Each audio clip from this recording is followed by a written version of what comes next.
On June 4th, 2016, on the undercard of Vargas versus Salido, undefeated super featherweight boxer Christian Chimpa Gonzalez is scheduled to fight that night. Chimpa, who will you go against on June 4th? I know it's, I don't really know his name. I know it's a tough Filipino guy. Okay. You got his name? Yeah, Ricky Dulai, 8-1. Yes, we seen him fight numerous times. Tough competitor. Okay.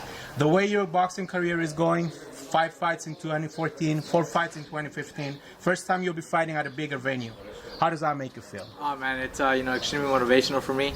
It's just the thought that I'll be fighting there, man, makes me wake up with energetic, do my run, do my routine, and come to work happy. This is just the fact that I'm fighting there is it's really motivational for me. Two of Golden Boy Promotions' top prospects, Julian El Camarón Ramirez and Abraham Lopez, are co-featuring on this card.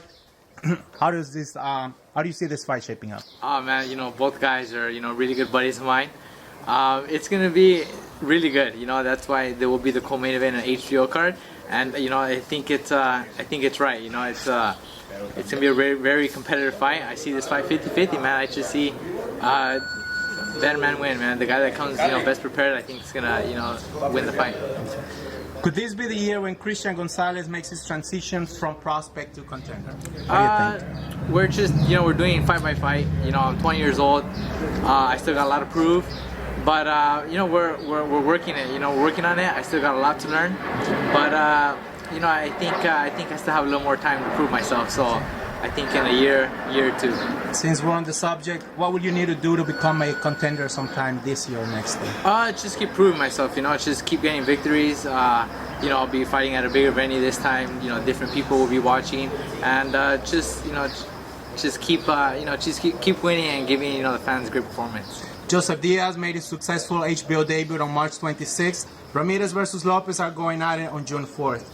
Do you think you might get the call on HBO Day later on this year, given that you're so popular in Southern California? That'll be a dream come true. But like I said, I know I'm 20 years old. We still got I'm fighting 8 rounds.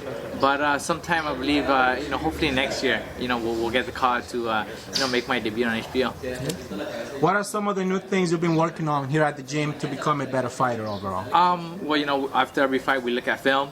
Okay. I still make a lot of mistakes. I'm still learning, and we should try to do look at film from all my fights and just keep correcting all the little errors that I keep on making. That sometimes I drop my hands, or sometimes I throw a certain punch and I don't have my hand up. Little things like that. That we come to practice at the gym. Your toughest fight you've had in your young boxing career up to date, which one do you think? I think all of them are tough, but my debut with Golden Boy was why? It was just had a very tough competitor that were you nervous? I think it was just a little bit of everything that night. It was my first fight with them. I had an opponent that was a little difficult to deal with. He dropped me in the second round. I suffered my first cut. My first time I actually fought. All my fights I was winning in the first or second round. Right. First time I fought 6 rounds. We stopped them in the 6th round, but there was a lot going on that fight, and I think that one was one of my toughest fights that I had. Why do you think it took Golden Boy Promotions up to your 8th professional fight to find out who you were? Because I was fighting in Mexico. Okay. I turned pro at 17, right? And I didn't do that many. I did 17 amateur fights. I didn't do that many, so I was just the name out there. Okay. So until I fought in the States, I had a lot of people that went, and I think that's what gave them a good impression. Yes, I think that's what caught their eye, and I stopped them in the second round. Okay. Your good friend Pete Duran had a successful outing with a 4th round KO victory this past Saturday. Your thoughts on his performance? He was, it was a really good fight. If you know boxing, you know that those Mexican fighters come to fight.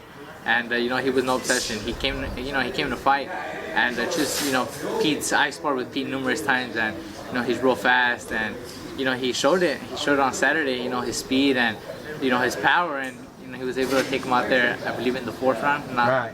5th round. Anything else Chimpa Gonzalez would like to say to his fans regarding your upcoming fight in Carson, California? Just thank you for all support, and stay tuned, because June 4th is going to be another exciting fight. I bring exciting fight to the table, And you know, June 4th should be no different. So tune in, or you know, just. You think your fight will be streamed on Golden Boy Promotions? Hopefully. Right. As of right now, I won't be Ring televised. TV Live, but, maybe. hopefully. Doug Fisher calling your fight. Hopefully they will stream it. A lot of people would like Boy to see. Beto Duran. Yes. Hopefully. Okay. Thank you for your time, Chimpa. Chimpa Gonzalez, June 4th, StubHub Center, going for win number 14. Thank you, Chris. Thank you.